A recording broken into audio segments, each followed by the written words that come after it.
txikia zen, ezin genuen gauza hundirikan konpondu edo berritu eta horrela.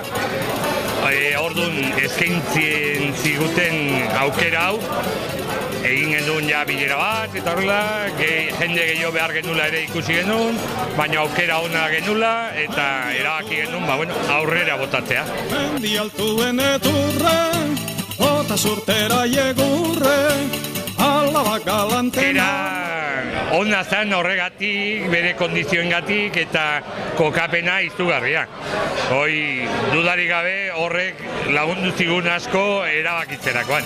Aite gureak amari, aite gureak amari. 80 urte egin ditu beste lokalean, eta 80garrenean beste ontara etorri dira. Beste 80 bat nik ez ditut ikusiko, baina beste 80 bat egiten dituzte.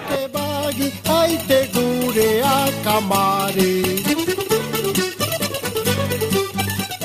Amaketako egin, hemen solasean egon, txaranga etorri da ere bai, txarangakin atea geha bultatxo bat ematea, eta bain, bazkari hon batekin ospatu gure inaugurazioa.